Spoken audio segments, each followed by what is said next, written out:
po sa inyong lahat. Welcome na naman sa another episode ng ating vlog. Today is April 9, 2024. Katatapos nung solar eclipse, naging safe naman tayo. Yung mga natatakot, yung mga ninervyos ay naibsan na yung kanilang worries. April 9, shout out na rin sa anak ko na kaarawan po niya ngayon. Ayan. Happy birthday sa'yo, anak, Sydney Lumboy. Opo, kapangalan ko po siya. Ayan, so happy birthday, Sydney. I love you. Ngayong araw po, ang topic po natin ay tungkol sa katanungan ng mga subscriber natin. Tatlo po sila na napansin ko, halos pareho yung katanungan. Ang kanilang katanungan ay, Mang Mags, ano po ba yung gamot na pwedeng ipainom para lumaki yung itlog? And then yung isa naman, Mang Mags, ano po yung pwedeng igamot para dumami yung production? Actually, ganito po yan. Sasagutin po natin siya. Alam nyo po, minsan naliliitan tayo sa itlog ng ating mga manok. Minsan din, nakokontihan ba tayo sa kanilang production. Kailangan din nating tanungin yung sarili natin kung bakit kaya konti yung kanilang production or bakit naliliitan kayo sa inyong mga itlog.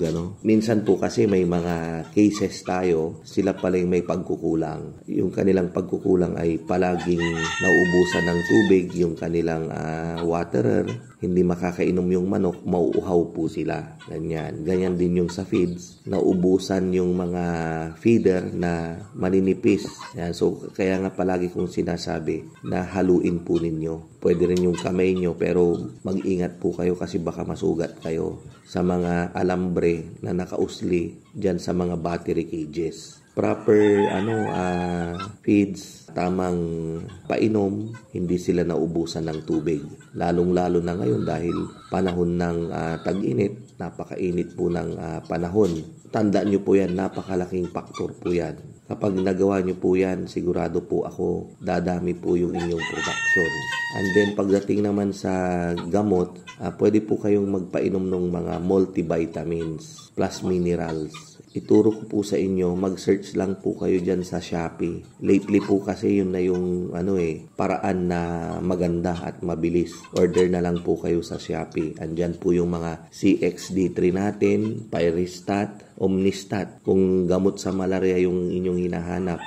Antibiotics, andyan na rin si Enrofloxacin. Andyan yung sinasabi nilang maganda, si Bitmen Pro. Pwede rin po yung Robistrep. Mga vitamins, meron din po dyan. Dyan na po kayo umorder para mabilis po. Actually, yung feeds natin, may mga sinasama na pong mga additives, naglalagay na po sila dyan ng mga vitamins. Kaya kung papansinin niyo ang bango ng feeds natin Kaya may mga ibang may mga ibang farm din na hindi na nagba-vitamins.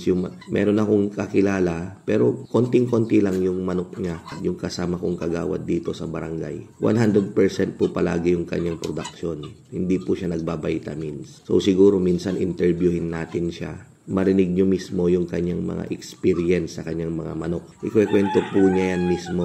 Abangan nyo po siya rito para kahit papano magkaroon tayo ng idea. Meron din yung gamot na pwedeng ipainom para lumaki daw yung itlog. Pero never kong tinry at never ko na rin inalam. Para sa akin, kapag nagpainom ka ng gamot at palalakin mo yung itlog, mahirapan po yung manok natin. Mas maganda po yung natural. Alam nyo po kasi sa umpisa, talagang ang mga manok natin, lalo na kapag yung bata nag-uumpisa pa lang na mangitlog. Mangitlog po yan ng maliliit muna. Kaya nga po mayroon tayong size na no weight. And then, papunta siya sa peewee, papunta siya sa extra small, and then small, palaki ng palaki, medium, large, XL, jumbo, super jumbo. So, sa umpisa, kumbaga sa hindi pa siya veterans. hanggang sa tumatanda siya, palaki ng palaki. May mga po kasi, may mga akala nila kapag nangitlog yung manok nila, naiinip sila na gusto nilang malaki po kaagad. Hindi po ganun yon. Unti-unti po yan na lumalaki. Basta ang importante, pakainin nyo sila, painumin nyo sila ng maayos, alagaan nyo sila ng maayos. I hope na nabigyan ko na naman kayo ng another dagdag kaalaman. Kita-kita po ulit tayo sa mga susunod nating vlog. Maraming salamat po. Mabuhay po tayong lahat and God bless.